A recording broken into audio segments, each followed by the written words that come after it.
Today, we're going to talk about how to develop empathy as a leader.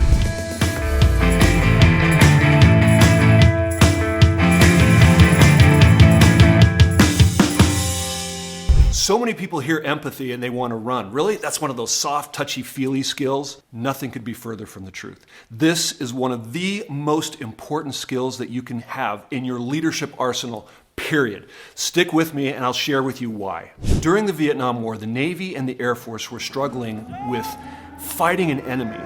We had the best technology, the most advanced everything, yet our success rates were way lower than they were during World War II. As a matter of fact, they were so bad that the Air Force and the Navy decided to stop all bombing and stop all fighter activity. And they did it for a year. And during that year, the Navy decided they wanted to do something very different. They wanted to change their approach and figure out what it was that would allow them to have the success that they needed to have.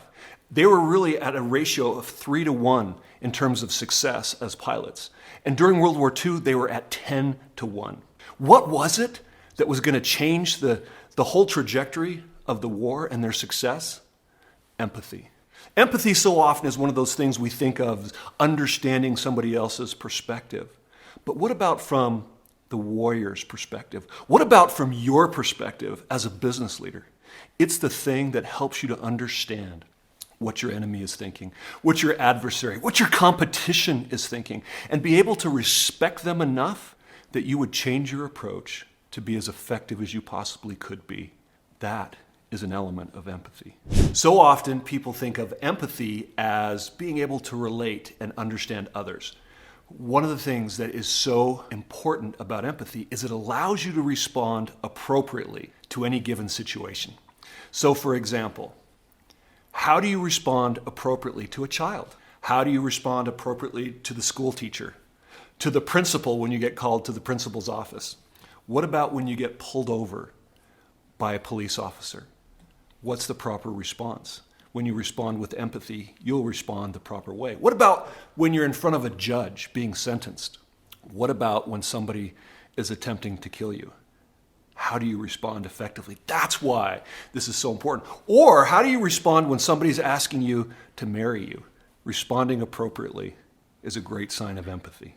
So what did the Navy do? They created a program called Top Gun, and they implemented 3 strategies. And I'm going to share with you today 10 things that you can do to increase your empathy.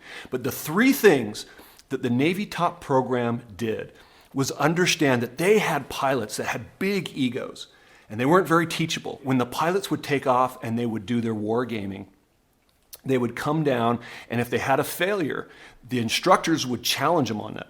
And here these pilots with big egos, they would say, I didn't do that. There's no way. I was in the right. And they weren't able to take coaching. They weren't able to learn. They weren't able to develop the skills to be more effective. So the first thing that the Navy decided to do was record every interaction. They filmed everything. So there was never an opportunity to be able to argue. Think about what you can do to do that same thing. Maybe record significant conversations. Maybe go back and think about how that went. Record what you did. If you have a conversation that is really important, what went well? What didn't go well? Evaluate your significant interactions. Number 2, role play. Top Gun actively role play. They got the best pilots to be the enemy. And those that were training and learning and developing, they had to fight against the best. When you're in a simulated environment and you're working against the best, when you actually get into a real life situation, your ability to think clearly, to be engaged with others, to be able to know exactly what to do and what to say goes way up. Think about a difficult conversation you might need to have as a leader. Get with somebody and role play. Be prepared for whatever else somebody might say to you so that you can respond with empathy, so that you can respond in a powerful way. And when I mean powerful, I mean in the best possible way, so that you're not fumbling or thinking or figuring out what you have to do in the moment. Number 3, get honest feedback.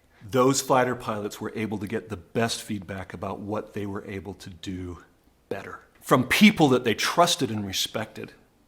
For you as a leader, make sure that you have someone that's willing to give you honest feedback, somebody that you trust and respect. that can help you to get better. All those things that you could do better, you need to hear them. They're not comfortable. It's not always fun. But if you want to get better as a leader, this is one of the best ways that you can do that. So what were the results of the Top Gun program? After a year of taking off from flying all these sorties, the Air Force did nothing different. They just doubled down on the traditional way of training. And when they got back into action, their success ratio was exactly the same, even dropped a little bit. But the Navy's 12-to-1 success ratio. Huge improvement, all because of empathy. So before I share with you the next 7 ideas to improve your empathy, I'd love to hear from you. Go down in the comments below and share what you've learned about empathy. What are the things that have helped you improve empathy? How have you seen empathy helping you as a leader? I'd love to respond to your comments and learn from you as well. Number 4, be curious. Strive to understand where other people are coming from. That leads us to another idea for becoming more empathetic, and that is get really good at asking questions. That will help your curiosity bear fruit. Learn how to ask open-ended questions, and you will gain all kinds of great insights. Challenge your biases. One of the great things that feedback will give you from a trusted advisor is awareness of what biases you may be missing. Make time to meet face to face. This has been a real challenge for us recently. Many of us are working remotely, and we think we can't be face to face, but even getting on the camera, like you and I are talking right now, is an opportunity to get face to face with your team. Building that trust and that relationship is so important to increase your empathy. Learn to manage meetings more effectively. This is a huge skill. And how does empathy have to do with that? When you are in meetings, they can go on, and people can be checking out. You could be taking notes and focused only on your agenda. So one of the ways to increase your empathy, have somebody else take the notes. Stay focused on how you are impacting your team as you're going through the agenda.